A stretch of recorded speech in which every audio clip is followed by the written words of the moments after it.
This was the 100th argument about his secretary. Or the 100th about working late. Or the 100th time Victoria had swallowed her dignity while Buka's eyes glazed over with boredom at her pain. She couldn't remember anymore. The infidelities had blurred together into one continuous wound. Are you really doing this again? Buka didn't even look up from his phone as she stood in his office doorway. Victoria, we've been through this. You're being dramatic. She slid the divorce papers across his mahogany desk. The sound was crisp, final. His eyes flicked up, amusement playing at his lips. What's this? Another one of your little tantrums? Sign it. Don't be ridiculous. Put this away and go home. I have actual work to do. He returned to his phone, dismissing her like she was a hysterical child. I said, sign it, Buka. Now. Something in her voice must have penetrated his arrogance because he finally looked at her, really looked. Victoria stood differently now.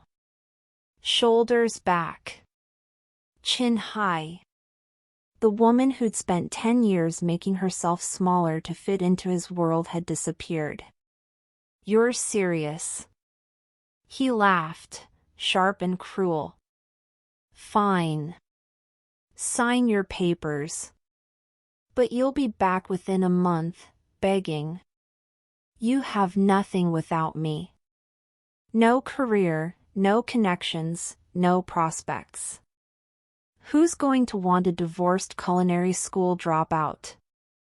Victoria took the signed documents without flinching. Enjoy your secretary, Buka. I hope she's worth what you're about to lose. She walked out of his office for the last time, her heels clicking against marble like a countdown to freedom. Before we get into the main story, let me know in the comments section where you are watching from, subscribe and share because I have more interesting stories to share with you. The judge's gavel fell with a sound like a door closing on a decade of her life. Victoria sat perfectly still in the courtroom, her hands folded in her lap, refusing to give Buka the satisfaction of seeing her cry. Across the aisle, he was already texting, probably his secretary, already planning his celebratory dinner with the woman he'd never bothered to hide. Ms. Victoria Liam, the judge intoned, and the use of her maiden name felt like reclaiming a piece of herself she'd buried. You are hereby granted dissolution of marriage. All terms of the settlement are binding as of today's date. Nothing. After 10 years of marriage, she walked away with nothing but her grandmother's recipes and her culinary school certificates that Buka had always called cute hobbies. He kept the house, the cars, the investment portfolio they'd built with his family's money. She kept her dignity and the bone-deep certainty that she'd rather have nothing than one more day as Mrs. Buka Sandis. The courthouse hallway smelled like floor polish and broken promises. Victoria's heels clicked against linoleum as she made her way toward the exit, each step feeling both lighter and heavier than the last. Through the glass doors, she could see the city sprawling before her, vast, indifferent, terrifyingly full of possibility. And standing on the steps, backlit by afternoon sun like something from a dream, was Pascal. He wore the charcoal suit she'd always told him brought out the amber in his eyes, his architect's portfolio under one arm like he'd come straight from a client meeting. But it was the way he looked at her, like she was the only woman in a city of millions, that made her steps falter. You shouldn't be here, Victoria said when she reached him, her voice shakier than she wanted. If Buka sees you. Buka just drove past in his Porsche with his secretary in the passenger seat. He didn't even look back. Pascal's jaw tightened. He never looks back, does he? Pascal. I've been waiting 10 years to say this. He stepped closer, and Victoria caught the scent of sandalwood and rain, so different from Buka's aggressive cologne. I watched him treat you like a trophy wife. Watch him dismiss your dreams, mock your passion, parade his affairs like you were supposed to be grateful he came home at all. And I said nothing because of loyalty, because of the bro code, because I was a coward. You weren't a coward. You were his friend. I was in love with his wife. The confession hung between them, raw and dangerous. I'm still in love with her. With you. And now that you're finally free, I'm not wasting another minute pretending I'm not. Victoria's heart hammered against her ribs. This was madness. Pascal was Buka's business partner, his childhood friend, the best man at their wedding. Loving him would make her the villain in every story their social circle told. The woman who couldn't even wait until the ink dried on her divorce before moving on to her ex-husband's best friend. The restaurant, Pascal continued, pulling blueprints from his portfolio. The one you described to me 3 years ago at that charity dinner while Buka was too busy networking to listen.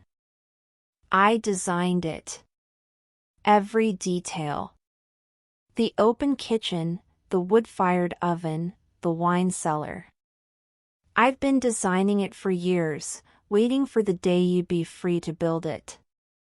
Her hands trembled as she took the blueprints. The drawings were exquisite, her dream rendered in precise, loving detail. He'd remembered everything. The exposed bricks she loved.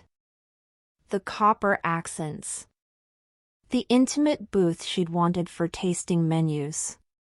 Why? She whispered. Because you deserve someone who listens. Who sees you. Who's been waiting a decade to prove that you were never the problem, he was.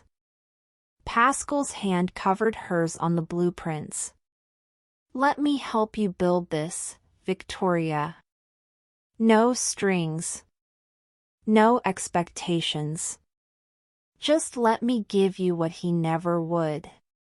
She should say no. Should protect him from Buka's inevitable rage. Should walk away before this becomes more complicated. Instead, Victoria looked into his eyes and said, "When do we start?" His smile was sunrise after the longest night. Right now. The warehouse space was a disaster. Cracked concrete floors, exposed pipes dripping rust-colored water, windows so grimy they turned sunlight into a sick yellow haze. Victoria stood in the center of the cavernous room, trying to see past the decay to the potential underneath. Her savings account had exactly $200, barely enough for permits, let alone renovation. I know it needs work, the landlord said apologetically. But the rent is low, and the location is perfect, Pascal finished, walking the perimeter with the focused intensity Victoria had always admired. He ran his hand along the brick wall, examined the ceiling beams, knocked on support columns with the back of his knuckles. The bones are solid. Everything else is cosmetic. Everything else is expensive, Victoria countered. Pascal, I appreciate the blueprints, but I can't afford to build your vision. I can barely afford to fix the plumbing. He turned to face her, and something in his expression made her breath catch. What if I told you I have a proposal? I'm listening. I design and oversee the entire renovation. Labor, materials, contractors, all of it. You don't pay a single dollar until the restaurant is profitable. He moved closer, his voice dropping. And before you argue, this isn't charity. It's an investment. I believe in you, Victoria. In your talent. I always have. Buka will lose his mind if he finds out you're helping me. Buka lost the right to dictate my choices when he threw away the best thing that ever happened to him. Pascal pulled out his tablet, swiping through renderings that made Victoria's throat tight. Look. This is what I see when I look at this space. The images were breathtaking. Exposed brick painted white, industrial Edison bulbs casting warm light over reclaimed wood tables. The open kitchen she dreamed of, gleaming copper and stainless steel. An intimate chef's table positioned so she could interact with diners while she created. Every detail was exactly what she described years ago, refined and elevated by Pascal's architectural genius. It's beautiful, she whispered. It's yours. If you'll let me build it. He set the tablet down, and his hand found hers in the dusty light. I know this is complicated. I know people will talk. But Victoria, I've spent 10 years watching you dim your light to avoid overshadowing a man who was never bright to begin with. Please. Let me help you shine. The touch of his hand was electric, dangerous. They were standing too close in an empty warehouse, his amber eyes holding promises that terrified and thrilled her in equal measure. This was how affairs started in the movies: the best friend, the vulnerable divorcee, the intimate collaboration. Except this wasn't an affair. Her marriage was over. The ink on the divorce papers was already dry. What do you get out of this? She asked. Really? Pascal's thumb stroked across her knuckles, a gesture so tender it made her ache. Honestly? I get to spend every day with you. Get to watch you become everything Buka tried to convince you that you weren't.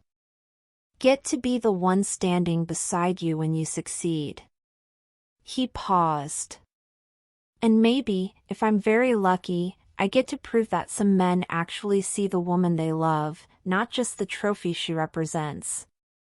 The word love hung between them like a confession and a question. Okay, Victoria heard herself say. Design me a palace, Pascal Ethan. But I'm paying you back. Every dollar. With interest. Deal. His smile was devastating. Though I'm warning you now, my interest rates are extremely high. How high? Dinner with the architect. Once a week. To discuss progress. The way he said it made it clear that discussing progress was the least of what he had in mind. Victoria knew she should maintain boundaries. Should keep this professional. But when Pascal looked at her like she was both the blueprint and the finished masterpiece, all her carefully constructed walls threatened to crumble. Once a week, she agreed. Strictly professional. They both knew she was lying. The real construction project had already begun, not the restaurant, but the fragile, forbidden foundation of something neither could stop building.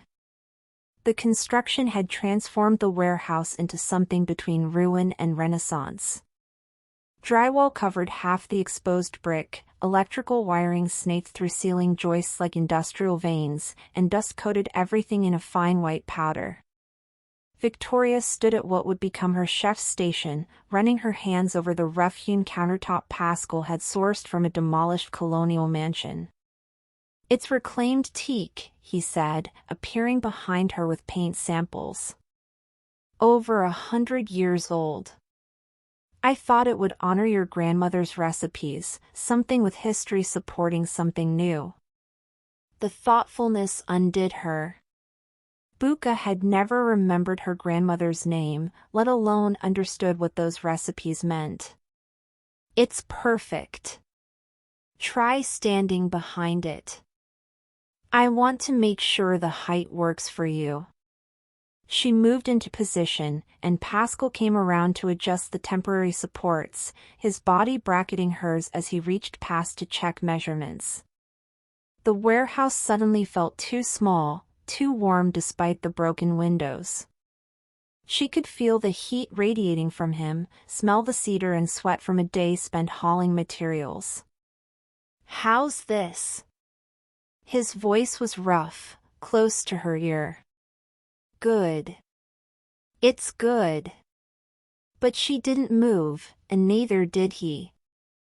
"Victoria." The way he said her name was both question and answer. His hand came to rest on the counter beside hers, not quite touching but close enough that she could feel the possibility humming between them. "Tell me to step back." She should. They'd been so careful for 3 weeks, maintaining distance, keeping conversations professional, pretending that every accidental touch didn't feel like lightning. But standing there in the skeleton of her dream with the man who'd spent 10 years seeing her when no one else bothered to look, Victoria was done pretending. "I don't want you to step back," she whispered.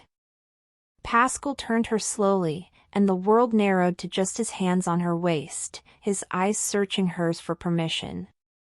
When she nodded, barely, just a fraction of movement, he closed the distance with a kiss that tasted like 10 years of restraint finally breaking. It wasn't gentle. Victoria's hands fisted in his work shirt while his fingers tangled in her hair, pulling her closer like he was afraid she'd disappear. She'd been kissed before, perfunctory pecks from Buka that felt like obligations. This was different. This was Pascal pouring a decade of hidden longing into every desperate press of his mouth against hers. When they finally broke apart, both breathing hard, reality crashed back. The dusty warehouse. The half-built restaurant. The fact that 3 weeks ago, she'd been married to his best friend. "We can't," Victoria said, even as her hands refused to release his shirt. "People will say we were having an affair. That is why I left him." "Let them say it." Pascal's forehead rested against hers, his thumb stroking her cheekbone. "We both know the truth. You left because Buka destroyed you piece by piece for 10 years. And I waited until you were free, until there was no question of betrayal. But Buka won't see it that way. He'll come after you. The firm, the partnership, everything you've built. I don't care." He kissed her again, softer this time but no less devastating. "I've had a successful career. I've had money and status and the respect of men like Buka. You know what I haven't had? You. And I'm done choosing everything else over the only thing that actually matters." Victoria felt tears prick her eyes, not from sadness but from the overwhelming sensation of being chosen, genuinely chosen, by someone who saw all of her and wanted to stay anyway. "This is going to get ugly," she warned. "I know." Pascal smiled against her lips. "But you're worth it. You've always been worth it." Outside, car doors slammed. Voices echoed in the alley. The world was waiting to judge them, to crucify them for a love that had waited too long to be born. Victoria kissed him one more time, claiming, promising, accepting all the consequences that would follow. Then she stepped back, smoothing her hair, trying to look like a woman discussing countertop heights instead of a woman whose entire world had just shifted on its axis. But when Pascal's hand found hers in the construction dust, she didn't pull away. Some lines, once crossed, couldn't be uncrossed. And she didn't want to go back.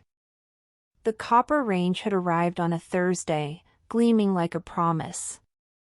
Victoria was directing the installation crew when she heard the voice that still made her spine stiffen with old reflexes. Well, well. My little culinary dropout actually found someone stupid enough to fund her fantasies. Buka stood in the doorway wearing his signature arrogance like an expensive cologne. His suit was tailored to perfection, his smile sharp enough to draw blood. Behind him, 2 associates Victoria recognized from his firm flanked him like attack dogs waiting for a command. Buka. What are you doing here? She kept her voice level, professional, even as her hands trembled. Can't a man check on his ex-wife's little project? He strolled into the space, running a finger along the reclaimed teak counter and examining the dust on his fingertip with exaggerated disgust.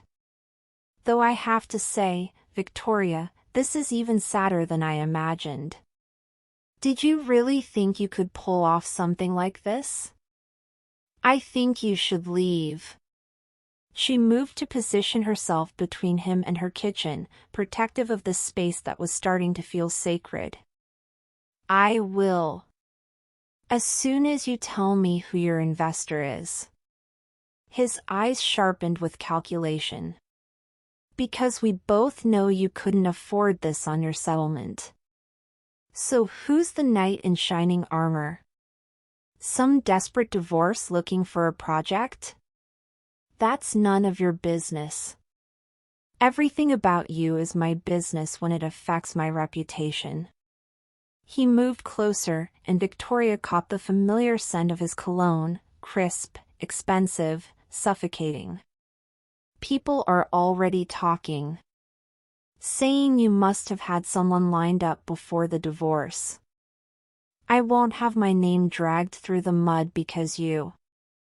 Her investor is me. Pascal emerged from the back office, his work shirt rolled to his elbows, blueprint smudges on his forearms. He looked relaxed, confident, and utterly immovable. The air in the restaurant immediately electrified. Buka's face went through several expressions: confusion, disbelief, and finally, a rage so pure it made him shake. You? Me.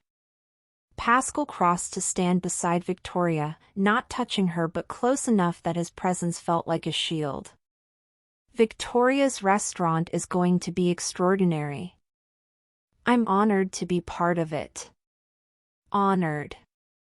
Buka's laugh was ugly. You're my business partner. My friend. And you're funding my ex-wife's ridiculous hobby without even consulting me?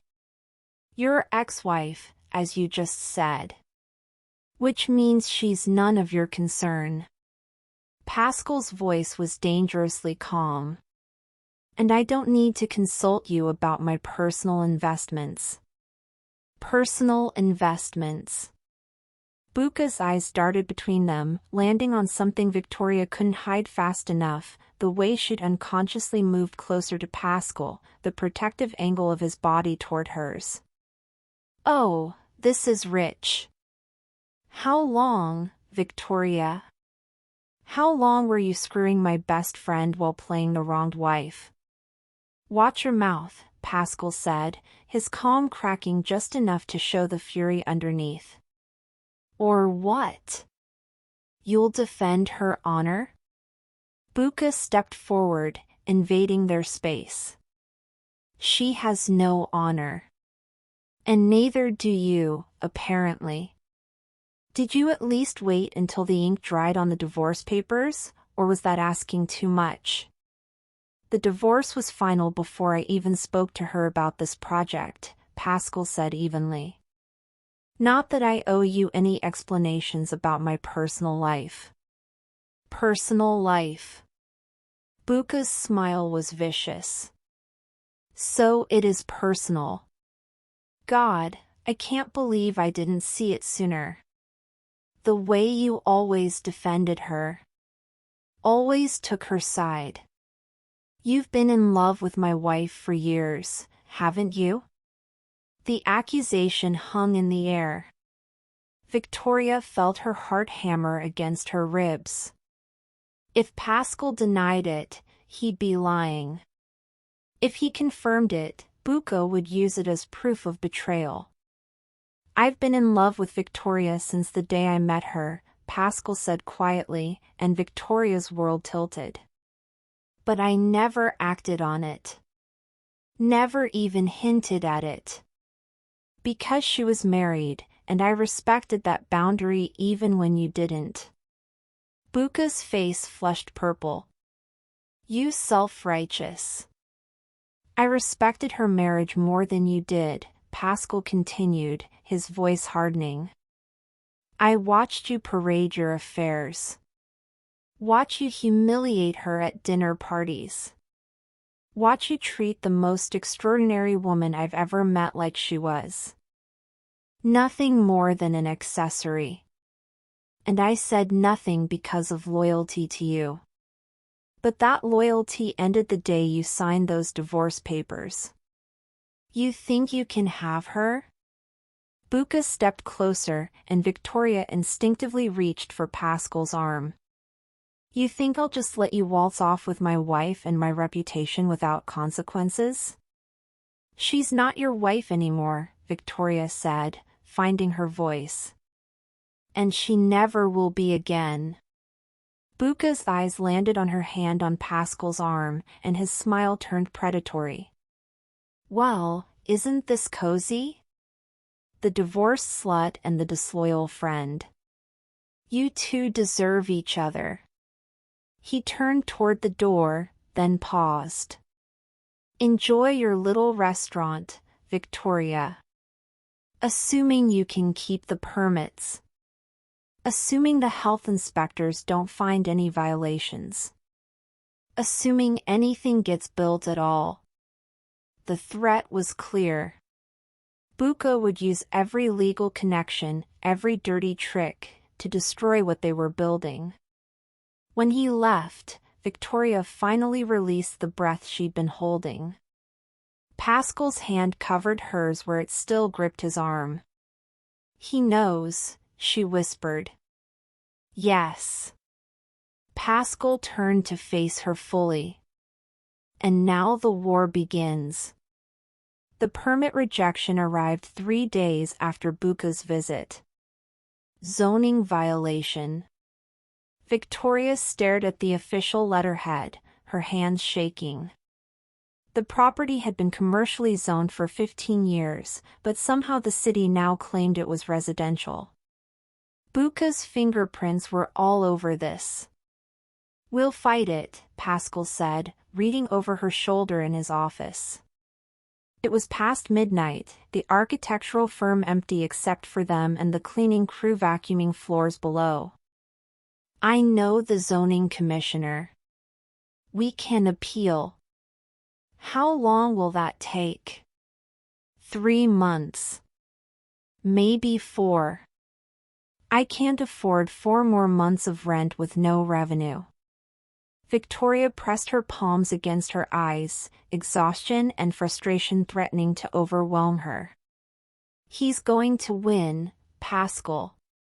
He's going to systematically destroy this until I have nothing." "Hey." Pascal's hands came to her shoulders, warm and grounding. "We're not giving up. Not after everything we've built."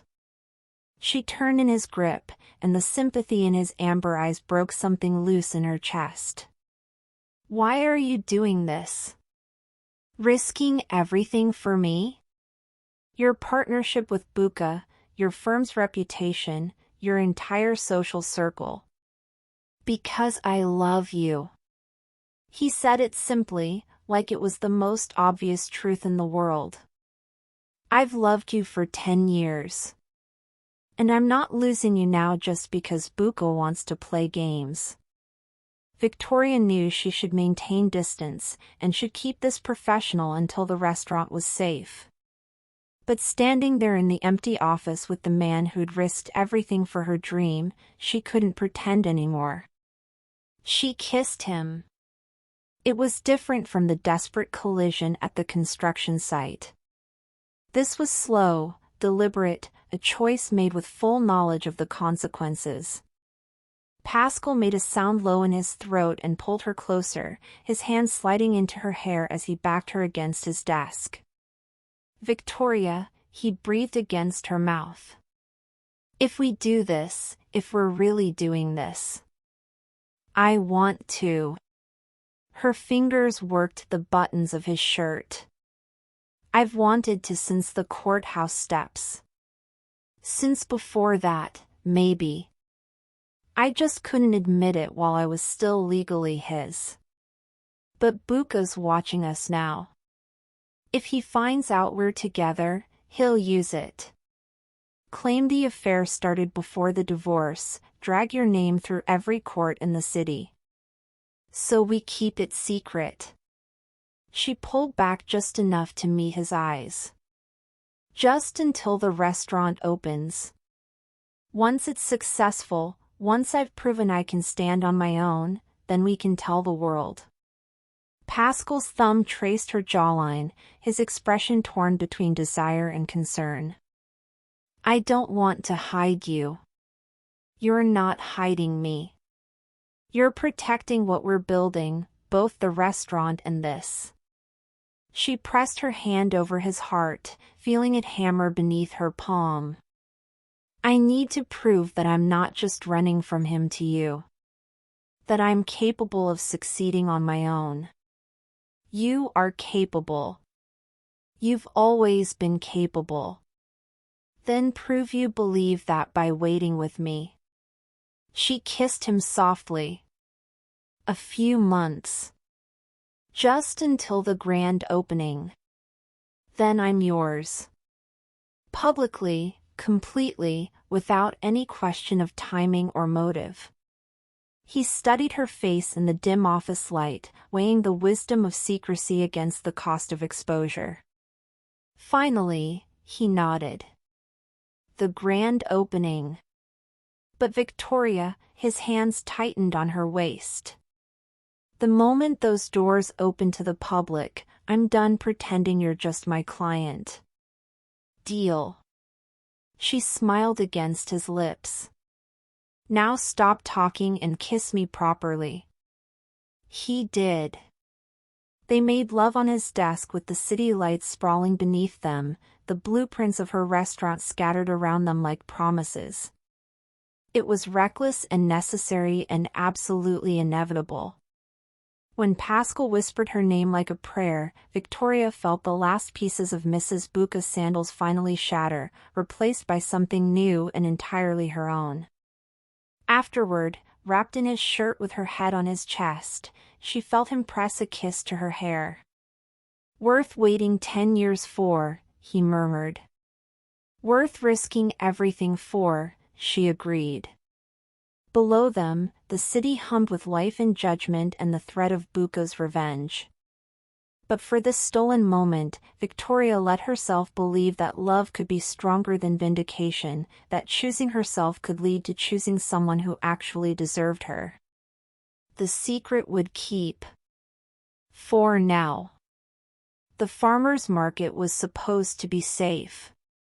Anonymous. Just Victoria and Pascal sourcing ingredients for menu testing on a lazy Sunday morning when the city still smelled like rain and possibility.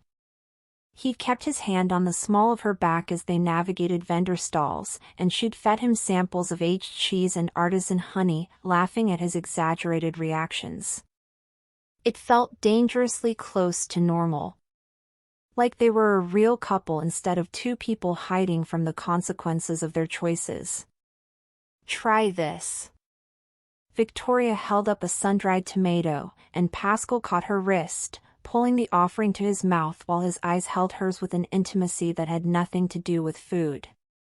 The moment stretched, charged and obvious, before. Victoria remembered where they were and pulled back. Too late. "Victoria? Pascal?"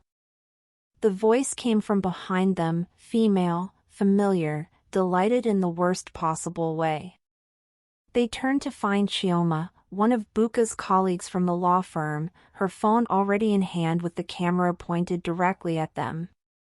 "Oh my God, I knew it! Everybody at the firm said you two were, but I didn't believe. This is incredible." "Chioma, it's not what it looks like," Victoria started, but even she could hear how hollow the words sounded. "Really? Because it looks like you and your ex-husband's best friend are very cozy at a farmer's market 3 months after your divorce." Ruth's smile was sharp with the thrill of gossip. "Does Buka know?" "There's nothing to know," Pascal said, his voice hard. "Victoria and I are working on a business project together. That's all." "Sure. Business." Ruth's eyes dropped to where Pascal's hand still rested protectively on Victoria's waist. "Very professional. I'm sure Buka will understand completely when I tell him I saw his ex-wife and his business partner playing house." She walked away before they could stop her, phone already pressed to her ear. The fallout was immediate and catastrophic. By Monday morning, Victoria's restaurant permits, which they'd finally gotten approved after weeks of appeals, were mysteriously flagged for additional review. The contractor Pascal had lined up suddenly became unavailable. Her suppliers started backing out of agreements, citing scheduling conflicts that sounded suspiciously like pressure from someone with legal connections. And then the letter arrived. Victoria read it twice in Pascal's office, her hands shaking so badly the paper rustled like dry leaves. "He's suing me for fraud. Claims I manipulated the divorce settlement by hiding my relationship with you. He wants the court to nullify the agreement and re-examine the division of assets. He has no grounds. The relationship started after the divorce was final. But we can't prove that, can we?"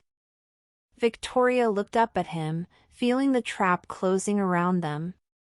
"Chioma saw us together looking very much like a couple.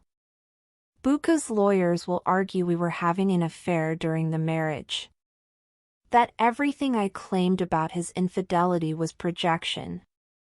Pascal's jaw tightened. "Then we tell the truth. We go public, explain the timeline.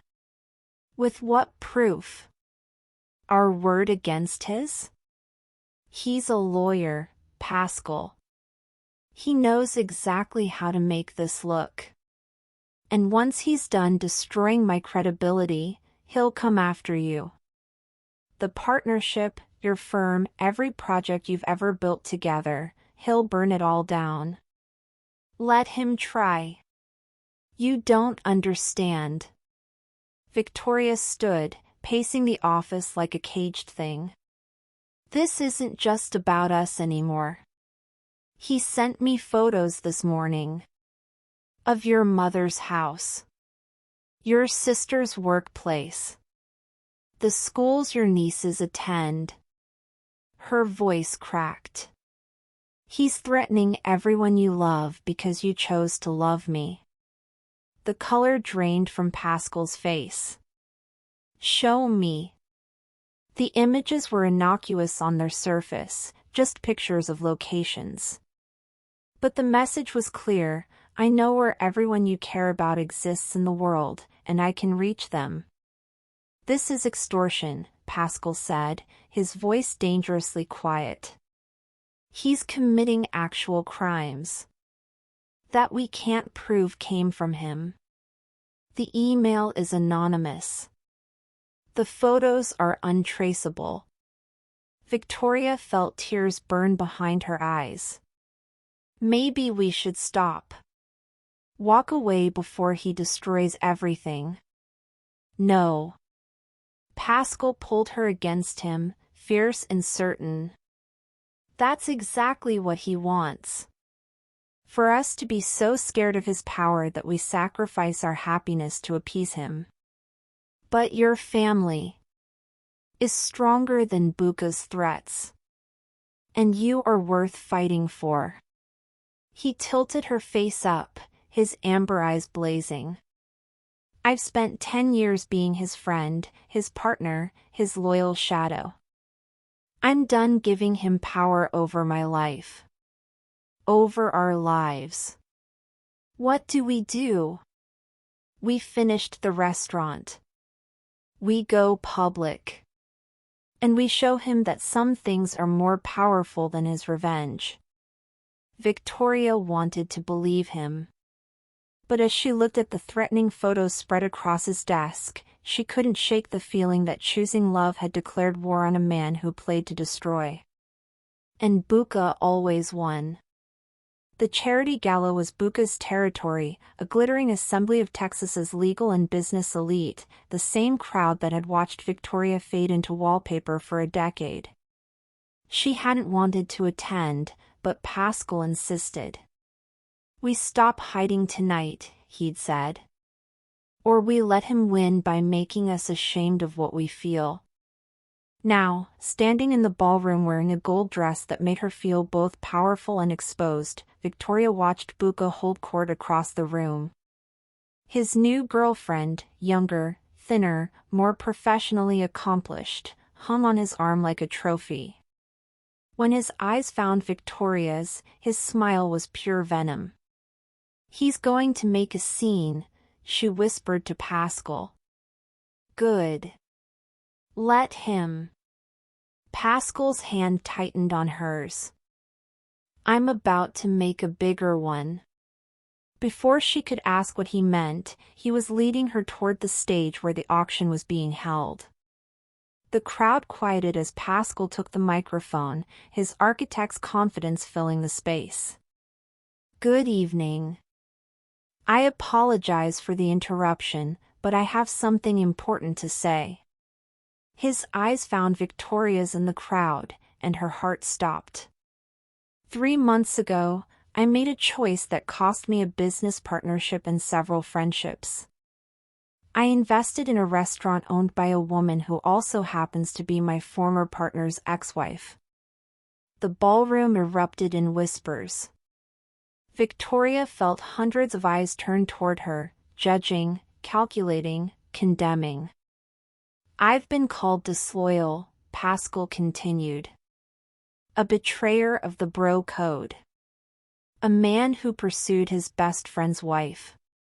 And I'm here tonight to set the record straight.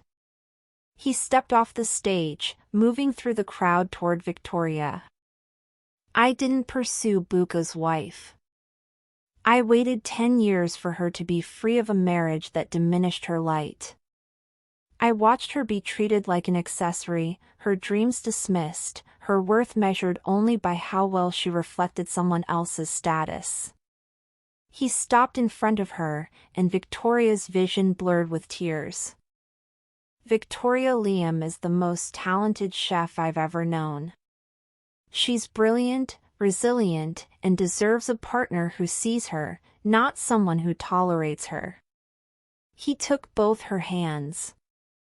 I'm not hiding anymore. Not my feelings, not my intentions, and not my future. Then he dropped to one knee, and the ballroom went silent.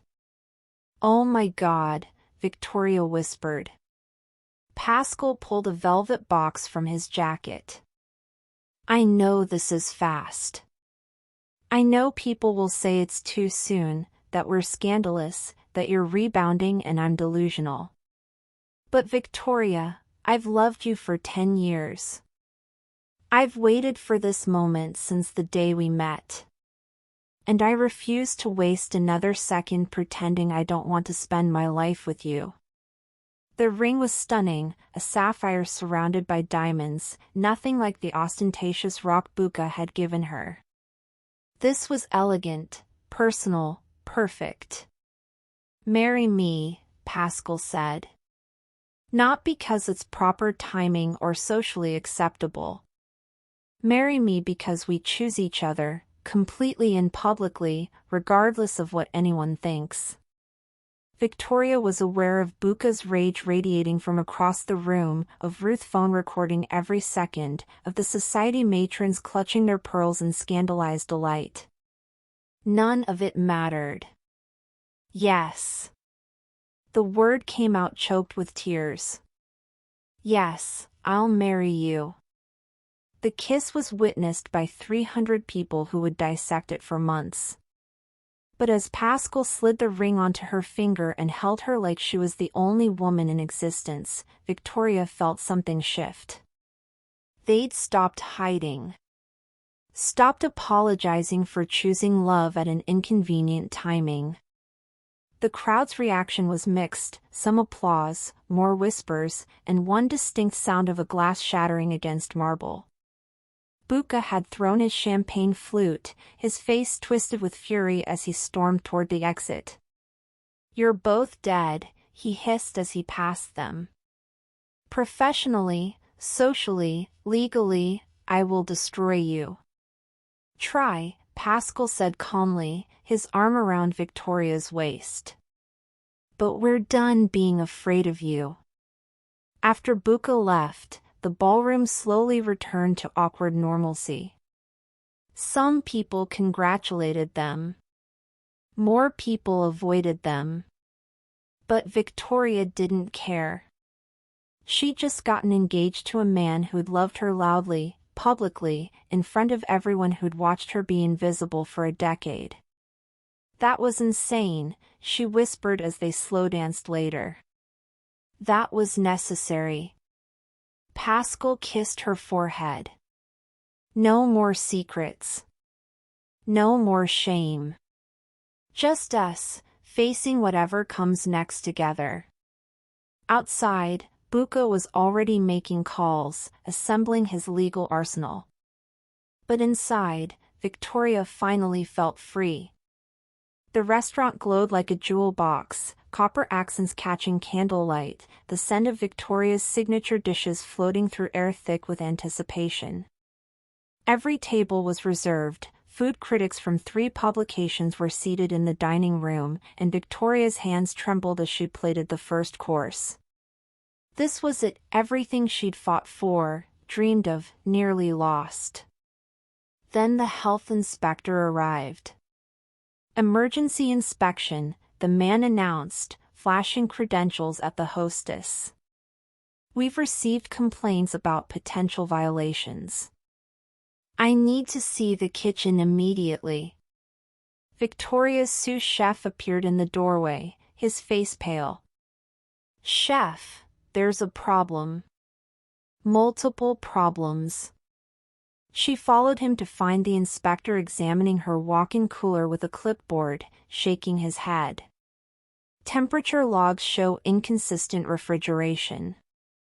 That's a critical violation. And these storage containers aren't properly labeled. "Those logs are from yesterday's calibration test," Victoria interrupted, her voice steady despite the panic clawing at her chest. "The cooler is functioning perfectly. And every container is labeled according to health code. Not according to the complaints I received." He pulled out photos, her kitchen, but wrong. Containers without labels, temperature gauges reading dangerous levels. "These were taken this morning." "That's impossible." "I was here this morning and understanding hit like ice water." The photos were staged, manipulated. Who filed the complaint? Anonymous tip. But given the severity, you should verify your information before shutting down a business on opening night. Pascal's voice cut through the chaos as he entered the kitchen, still in his suit from greeting guests. Behind him was someone Victoria didn't recognize, an older woman with sharp eyes and an air of authority. "And you are?" the inspector asked. The architect who designed this kitchen exceeded every health code requirement. "This is Commissioner Benson from the city's Business Licensing Board." Pascal gestured to the woman. I called her when I saw you arrive, because I suspected this inspection wasn't exactly legitimate. The commissioner examined the inspector's credentials, then the photos, her expression darkening. Mr. Liam, these photos appear to have metadata showing they were digitally altered. And your inspection request was filed at 7 p.m., 30 minutes ago, which isn't proper protocol for emergency inspections. I received a complaint. From whom? She held up her phone. Because I have the actual anonymous tip here, and it was filed from a law office belonging to Sandus and Associates. The same firm is currently engaged in litigation with Ms. Liam. The inspector's face went white. I was told this was a legitimate concern. You were told to harass a business owner on her opening night. That's corruption, Mr. Liam. You'll be suspended pending investigation. As the disgraced inspector left, Victoria felt her knees threaten to buckle. Pascal caught her, his hand warm and steady at her waist. How did you know? She whispered. Because I know Buka. And I've been documenting every attempt he's made to sabotage you for the past month. He nodded toward the dining room. Your guests are waiting, chef. Show them what you can do. She started to return to her station when the front door slammed open. Buka stood there, his face flushed with rage and champagne, his girlfriend looking uncomfortable beside him. This whole thing is a fraud, he shouted to the dining room. That woman seduced my business partner while we were still married. She's a homewrecker and a... Careful. Pascal moved between Buka and Victoria, his voice deadly quiet. You're in her establishment, surrounded by witnesses, about to commit slander. Slander? I'm telling the truth. She spread her legs for you while wearing my ring. I have security footage from this building showing you attempted to bribe a health inspector 20 minutes ago, Pascal said. I have documentation of every fraudulent complaint, every threatened supplier, every dirty trick you've pulled. And I have a lawyer waiting outside who specializes in harassment cases. So you can leave now, or you can explain to these food critics and the commissioner why you're attempting to destroy your ex-wife's business. Buka's confidence faltered. He looked around the dining room, at the critics with their phones out recording, at the commissioner's stern expression, at the guests who'd come to celebrate Victoria and were instead witnessing his unraveling. This isn't over, he hissed. Yes, Victoria said, stepping beside Pascal. It is. I'm not your wife. I'm not your property. And I'm not afraid of you anymore. Now get out of my restaurant. For a long moment, Buka stood frozen, his power rendered meaningless in the face of witnesses and evidence.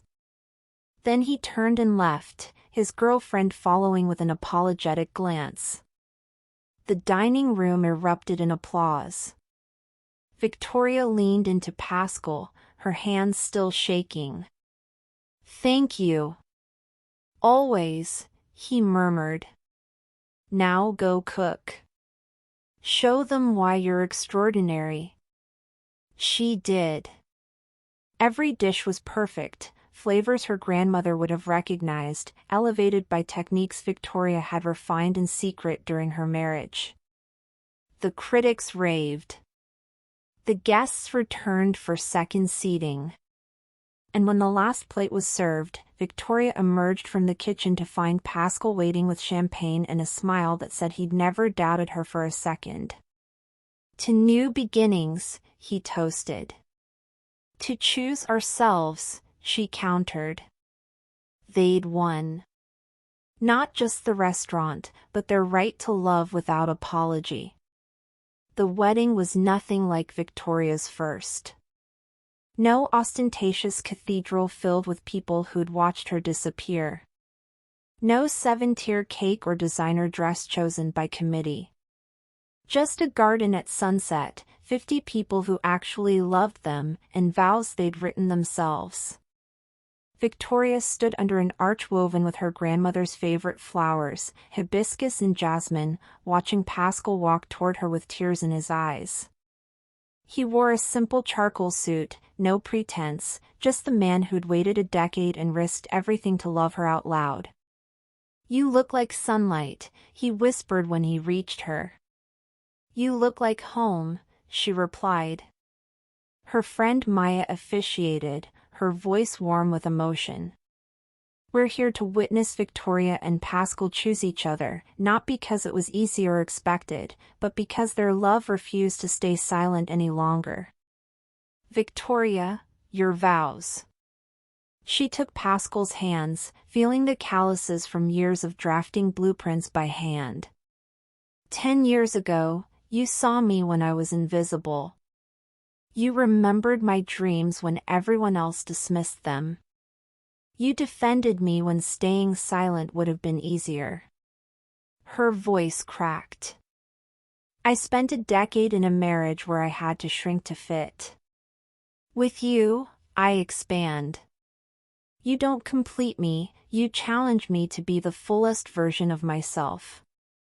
I promise to build a life with you that's as beautiful as the spaces you design. I promise to love you loudly, proudly, without apology. And I promise that every meal I cook for the rest of my life will be seasoned with the gratitude I feel for your patience." Pascal's tears fell freely now.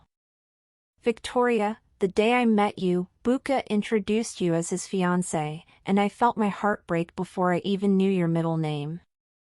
I spent 10 years loving you in secret, memorizing your laugh, noticing when you dimmed yourself at dinner parties, watching you become smaller while pretending I didn't see." He squeezed her hands. "I hated myself for wanting what belonged to someone else. But you never belonged to him. You belonged to yourself. And when you finally chose freedom, I was terrified you'd never choose me." "I choose you," Victoria whispered. "I choose you too. Every day. In front of everyone. No more hiding, no more waiting, no more pretending that loving you isn't the most honest thing I've ever done." His thumb stroked across her knuckles. "I promise to design you 1,000 more restaurants if that's what makes you happy.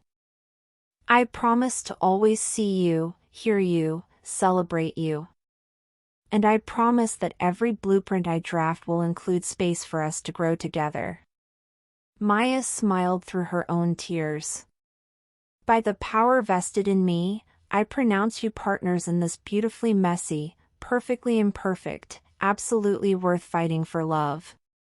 Pascal, kiss your wife." He did, and the garden erupted in cheers. It was nothing like Victoria's first wedding, stiff and performative and hollow. This was joy, messy and real, and witnessed by people who'd seen them fight for this moment. The reception was held at Victoria's restaurant, now thriving 6 months after its controversial opening. 3 food critics had given it rave reviews. A prominent magazine had featured her grandmother's story.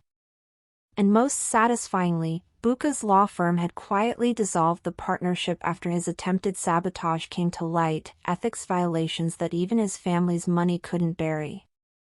Victoria hadn't seen him in months. He'd moved to Ohio with his girlfriend, still bitter but finally irrelevant. As the evening wound down, Pascal pulled her onto the small dance floor they'd created between tables. Someone had queued up their song, not the one from her first wedding, but the jazz standard that had been playing the day he'd waited for her outside the courthouse. "No regrets?" he asked, holding her close. "Not a single one." Victoria looked up at the man who'd loved her through a decade of silence and months of scandal. Turns out the wrong man was actually the right one all along. Turns out the patient man gets the extraordinary woman. He kissed her forehead. Thank you for being brave enough to choose happiness over propriety. Around them, their guests celebrated, her sous chefs, his architecture team, the few friends who'd stood by them when everyone else chose judgment. Maya caught her eye and mouthed "You did it," and Victoria felt a swell of emotion so powerful she had to blink back tears. She'd done it. Built a life for ruins. Found love in forbidden places. Proved that divorce wasn't failure, sometimes it was the beginning of finally, beautifully, succeeding at being yourself. "What are you thinking?" Pascal murmured. "That I spent 10 years as the wrong man's wife. And now I will forever be the right man's partner." Forever sounds perfect.